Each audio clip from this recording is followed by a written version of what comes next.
Todos los países latinoamericanos, especialmente Colombia, enfrentan el desafío de una buena gestión administrativa, política y social de sus territorios. Algunos politólogos denominan a esta gestión buen gobierno y recientemente se denomina gobernabilidad. La gobernabilidad debe apuntar a atender los dos aspectos físicos de la comunidad vinculada por sus acciones. Primero, asegurar la perdurabilidad del orden político democrático que asegure que su sistema político debe ser más representativo y de calidad. Además, también debe asegurar el desarrollo activo y continuo de la ciudadanía y participar en el proceso de toma de decisiones orientadas a lograr su bienestar. En segundo lugar, aprobar la modernización, reconstrucción y desarrollo sostenible de la economía del país a través de acciones gubernamentales efectivas con el firme objetivo de lograr la distribución justa y efectiva de recursos e ingresos a través del plan de desarrollo propuesto. No es fácil tener éxito en los puntos anteriores. Esto ha sido probado en Colombia durante las últimas 2 décadas. El incumplimiento ha dado lugar a conflictos profundos debido a que no se han encontrado las soluciones adecuadas. Estos conflictos continúan existiendo y se deterioran con el tiempo. Este fenómeno se ha convertido en un obstáculo grave y ha afectado la capacidad tanto de la gobernanza como la calidad y la viabilidad de la democracia. Desde la perspectiva anterior, la gobernanza no solo se refiere a la naturaleza institucional del Estado, sino que también involucra la relación entre el Estado y la sociedad civil, es decir, gestionar las instituciones políticas y administrativas del gobierno. Pero, más allá de esto, también se deben considerar las necesidades sociales, el mecanismo de legitimidad política y todos los estados del sistema que constituyen la vida política de un país en su conjunto. Por otro lado, la manejabilidad no se limita a la gestión administrativa del país. También se debe gestionar las relaciones económicas internacionales con otros países del mundo, incluido el orden del mundo, continentes, regiones y fronteras. El fin de este artículo es introducir el origen de la crisis de la gobernabilidad en Colombia, primeramente analizando los partidos políticos, los grupos insurgentes y el narcotráfico. Luego se resolvió el problema de la participación de Colombia en el mundo y en Estados Unidos. Siempre se enfatizó que el problema fundamental de la crisis de la gobernabilidad de Colombia fue producto de la exclusión en la que se ha visto sometida la mayoría del pueblo colombiano por parte de las personas que ostentan el poder. Historia sociopolítica colombiana. Dimensionar los procesos sociopolíticos en la historia de Colombia nos enmarca en la conformación del Estado que nace a partir de las inconformidades y desigualdades de los abusos a los cuales nos vimos sometidos por la colonia. En este escenario de independencia, Colombia fue inspirada por los procesos políticos y revolucionarios de otras naciones que sirvieron como marco de referencia para nuestro proceso de libertad. Bajo estas directrices, el Estado colombiano surge a partir de la desigualdad que se mantiene otrora bajo el poder colonial y ahora bajo los gobernantes elegidos por el pueblo y para el pueblo. Se hacen múltiples arreglos constitucionales y continuas modificaciones que, sin embargo, así como la Constitución de 1886, lo que buscaba era la continuidad de esta constitucionalidad, pero con un carácter centralista y autoritario.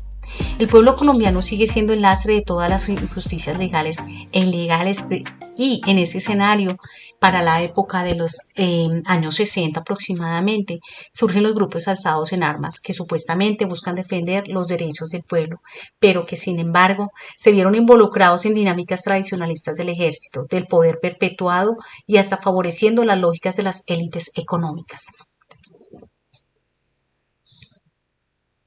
y políticas. Estos actores armados usaron la violencia para permanecer en el poder y sus beneficios particulares.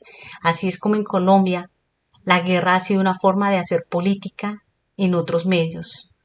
Entonces, analizar cuáles han sido las dinámicas de violencia en el país nos enmarca la conexión que hay entre los partidos políticos, las élites políticas y económicas y los grupos armados que han usado justamente la presión para sus propios intereses particulares. Así pues, la violencia ha sido un medio para continuar la exclusión y que solo ha generado más violencia, en un escenario donde los nuevos y viejos grupos armados se seguirán justificando con el asistencialismo corrupto como motor de sus inspiraciones.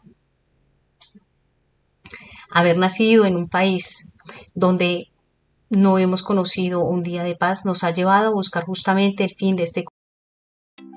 Identificaremos los aspectos más relevantes de las distintas interpretaciones socioeconómicas de la política del siglo XIX, la Revolución Liberal de 1850, la década de los 70 y el periodo de la regeneración entre 1880 y 1904.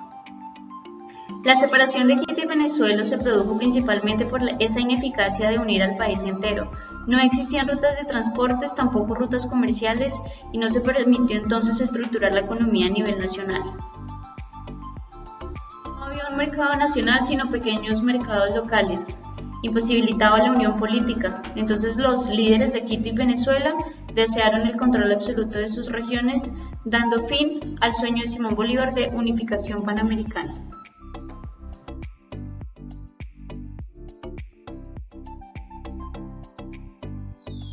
La Revolución Liberal de 1850, entre 1845 y 1863, trajo un modelo socioeconómico liberal individualista, con unas decisiones sociales, económicas y políticas trascendentales como son la abolición de la esclavitud, la división de tierras comunales indígenas, la confiscación y venta de propiedades de la Iglesia, la liberación o disminución de los impuestos heredados del periodo colonial y la generación de tensiones interclase que había contra los conservadores en ese momento, dueños en el Valle del Cauca de los esclavos.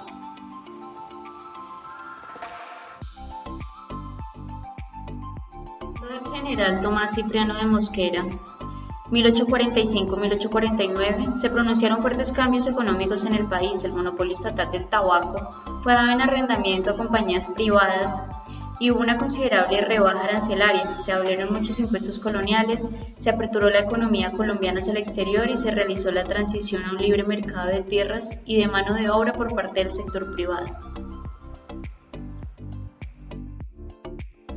Posterior a 1863, con una conciencia sobre la importancia de los proyectos provinciales a desarrollarse y el desarrollo de proyectos de transporte que comunicarían en ese momento Bogotá, Boyacá y Santander, proyecto que no se consolidó. Sin embargo, este quiebre político a finales de los 70 visibilizó al líder político Rafael Núñez, quien definió la historia política colombiana a partir de un gobierno centralista, una nueva constitución política en 1886, poderes presidenciales extendidos a 6 años de gobierno. A nivel económico, el centralismo dio un giro hacia el aumento del gasto público, especialmente en la ampliación del ejército, las ferrovías y demás proyectos cuyo financiamiento se dio por la emisión de papel moneda del Banco Estatal.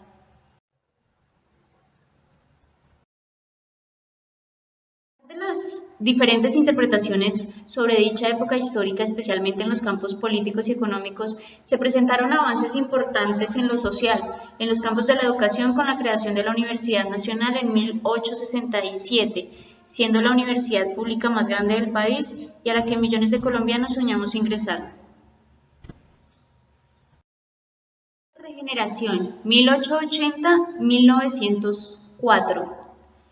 Caracterizado por políticas económicas tales como políticas restrictivas y autoritarias que incluso vetaban a la prensa y a la comunicación, polarización política y nuevas disidencias políticas conservadoras y liberales, nacionalismo exacerbado y un fuerte centralismo político estatal, poder presidencial extendido a 6 años de gobierno.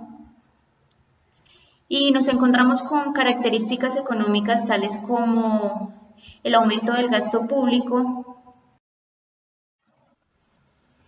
Las características económicas de este periodo son el aumento del gasto público, la ampliación y mayor inversión en ejército y proyectos de desarrollo ferroviario. El Estado se hace responsable de la política económica del país, de las importaciones y exportaciones, control bancario central y creación del Banco Nacional, establecimiento de impuestos y aranceles por el Estado. Frente a este gobierno nacionalista, fue asentado por el gobierno de Miguel Antonio Caro, cuyo comportamiento autoritario y obstinado acrecentaron ese malestar en todos estos sectores económicos, haciendo más disidentes aún esas decisiones políticas. Y fue durante el gobierno de Juan Manuel Santos donde se sacaron adelante los acuerdos de paz y que pretenden, en representación de su líder Rodrigo Londoño, alias Timochenko, y el presidente Santos, organizar unos principios de negociación, siendo su objetivo principal poner fin al conflicto.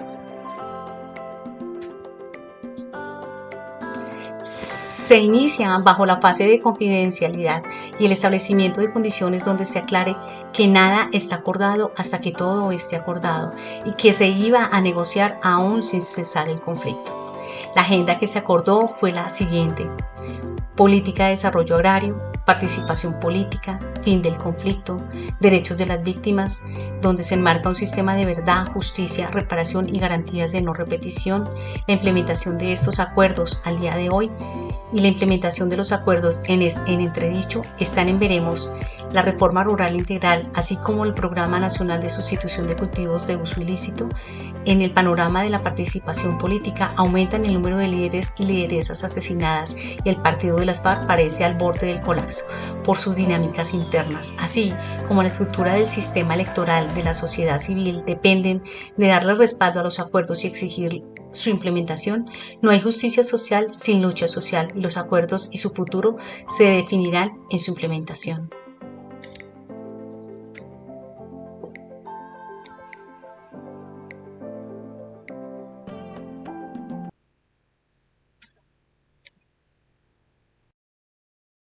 Nos parece importante resaltar el quinto punto de la Agenda de Paz, que es el Sistema Integral de Verdad, Justicia, Reparación y No Repetición. Este sistema está encargado de garantizar los mecanismos de derechos de las víctimas de la verdad, justicia, reparación, no repetición, estipuladas en el Acuerdo de Paz para la terminación del conflicto armado y la construcción de una paz estable y duradera. Este sistema está compuesto por la Comisión para el Esclarecimiento de la Verdad, la Convivencia y la No Repetición, CEP, la Jurisdicción Especial para la Paz, JEP, y la Unidad de Búsquedas de Personas Dadas por Desaparecidas en el Contexto y en Razón del Conflicto Armado, UBPD, y también las medidas de reparación integral para la construcción de paz y las garantías de no repetición. Los objetivos de este sistema son satisfacer los derechos de las víctimas del conflicto armado en Colombia, asegurar el esclarecimiento de la verdad y la rendición de cuentas por todo lo ocurrido, buscar el reconocimiento de responsabilidades de quienes participaron en el conflicto armado interno de manera directa o indirecta, garantizar justicia frente a graves violaciones de los derechos humanos e infracciones al derecho internacional humanitario, brindar seguridad jurídica a los actores participantes en el sistema, incentivar a la colaboración de quienes tuvieron una participación directa o indirecta en el conflicto armado y cometieron delitos en el contexto o a razón de este, así como contribuir a la promoción de la convivencia pacífica, la reconciliación y la no repetición. ¿Y quiénes hacen parte de este sistema integral? ¿Quiénes son los participantes? Pues todas las víctimas del conflicto armado, de guerrillas, víctimas de grupos paramilitares, víctimas de agentes del Estado y víctimas de otros grupos armados ilegales, así como miembros de grupos guerrilleros que se hayan suscrito al acuerdo de paz y a este proceso de dejación de armas. Agentes del Estado, incluidos miembros de la fuerza pública, que hayan cometido delitos en el contexto y en razón de este conflicto armado. Terceros civiles, que así no formen parte de grupos armados ilegales, tengan una relación de financiación o colaboración con estos grupos. La sociedad en general, partiendo del reconocimiento de los derechos humanos, y también los paramilitares desmovilizados, que entregan a este fenómeno un aporte de esclarecimiento a la reparación integral de sus víctimas, pero que no son juzgados por la JEP por el momento de manera excepcional.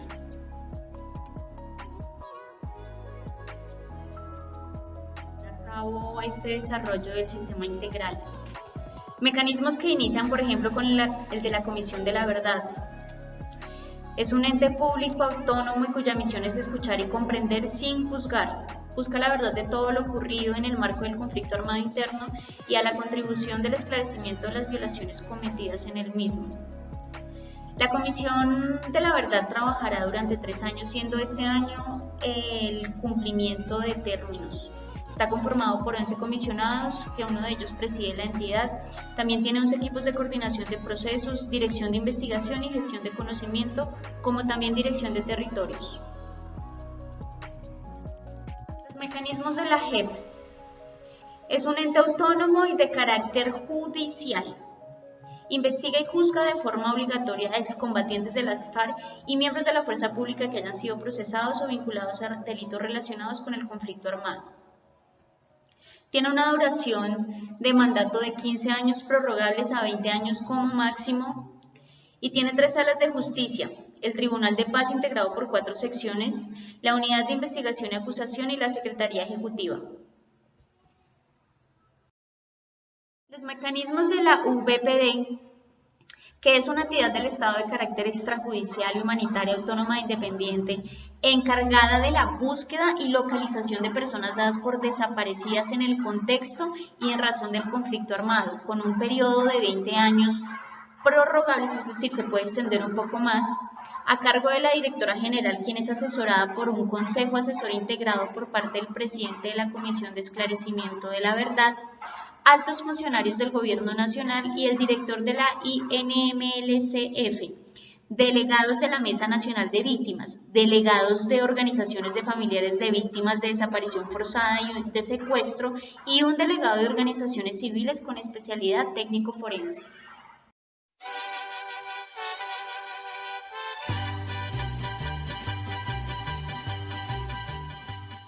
El periodo de la historia de México comienza en la madrugada del 16 de septiembre de 1810, cuando el padre Miguel Hidalgo convoca al pueblo de Dolores Hidalgo a través del repique de campanas de su iglesia a levantarse en armas en contra del dominio de los españoles. Esto da lugar al famoso Grito de Dolores.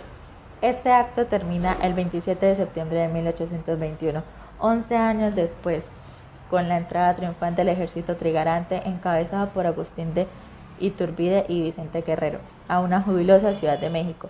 El objetivo principal de este movimiento armado y social era liberar nuestro territorio del yugo español y que en cada rincón de la colonia se olvidase por completo el concepto del virreinato. Las principales causas fueron que al final del siglo XVIII surgieron en Europa muchas ideas liberales de grupos que luchaban por nuevas formas de gobierno, por pueblos libres y derechos iguales para todas las personas. A los mestizos no los tomaban en cuenta, los consideraban ilegítimos. Los indígenas eran pobres y los explotaban mucho. La moral y las costumbres habían cambiado demasiado. Se impedía el libre comercio y los impuestos eran demasiado altos. Una de las semejanzas de la independencia tanto de México y Colombia es que tanto Hidalgo como Bolívar lograron juntar alrededor de 3.000 personas para combatir en sus luchas. Ambos querían terminar con el periodo colonial, que respetaran los derechos humanos y que ya no siguieron bajo las órdenes del virrey. Estas dos independencias se dieron a cabo en el mismo año y tanto México como Colombia, las costumbres culturales cambiaron y se restringieron o desaparecieron. Una de las diferencias entre dichas independencias es que en Colombia Simón Bolívar empezó y terminó la independencia y llegó a ser presidente desde el 7 de diciembre de 1819 hasta el 4 de mayo de 1830.